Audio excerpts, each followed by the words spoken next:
Hi everyone and welcome to my channel. It's Wednesday, so it's another day for our Bisaya word of the week.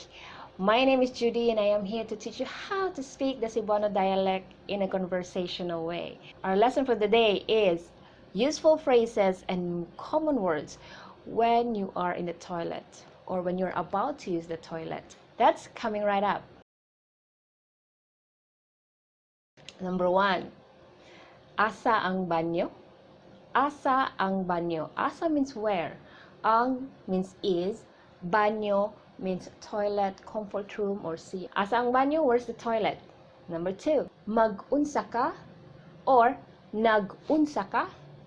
Mag-unsa, it's in a future tense. Nag-unsa ka, it is in a present. To answer this question, common possible answers, yes.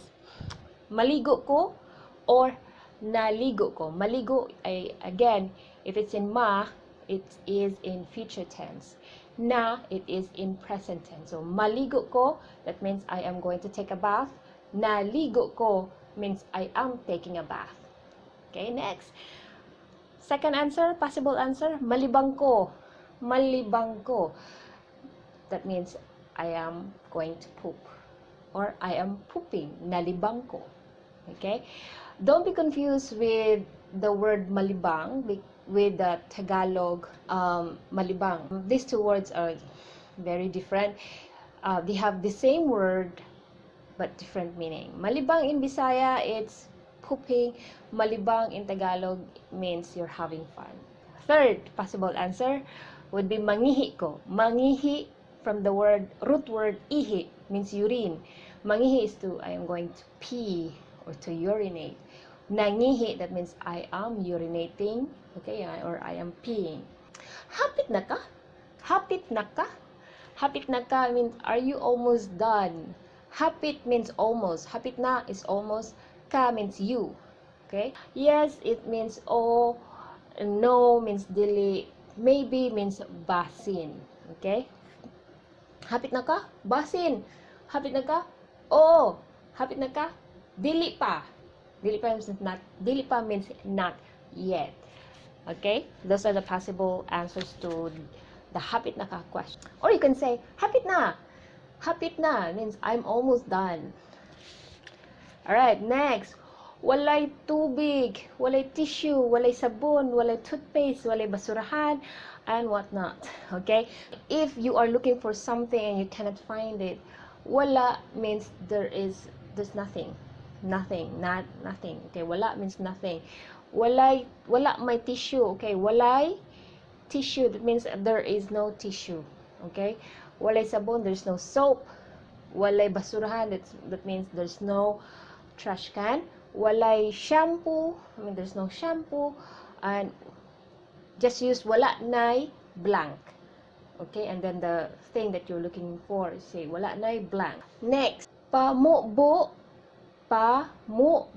ighuman nimo og gamit. Pamubo means to flash. Ighuman means after. Nimo, that means you. Gamit is you. So, flash after you use. Okay? Pamubo ighuman nimo. Of course, it is referring to the toilet bowl. Flash the toilet bowl after using it. Next, i-flash ang anidoro. That means flash the toilet bowl. Okay? I-flash. It's English word, so you already understand that. I-flash. Next, ilabay ang tissue or napkin sa basurahan. Ilabay means to throw away or to throw. Ang tissue, the tissue or the napkin to the basurahan, to the trash can. Okay? Ilabay ang tissue or napkin sa basura. Next, lingkod og tarong sa anidoro. Sit down on the toilet bowl properly. Lingkod means to sit down. Og tarong, properly. Tarong, to sit down properly. Sa anidoro is a toilet bowl. Anidoro is a toilet bowl. Okay? Lastly, these are very common words or phrases. Bahua sa toilet. Bahua sa toilet. It means the toilet smells really gross. Or the toilet is really smelly. Bahu means smelly. Bahua is like really smelly Okay, bahua sa toilet. It's like it's a more emphasis on the smelling or the gross smell of the toilet. Bahua. So you say bahua is like really gross smell.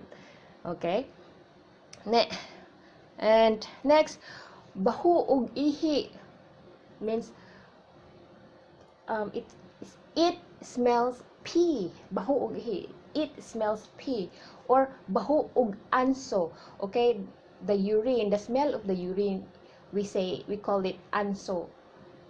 I'm not so sure in English what is anso in English. If you are watching this and you know the English translation of anso, please leave it in the comments down below. Alright, so bahu ug anso ang banyo. So the toilet smells urine. Okay? Bahu ug tai. That means the toilet smells poop. Okay? Bahua ug tai. That means it's smelling poop and it's really gross. Okay?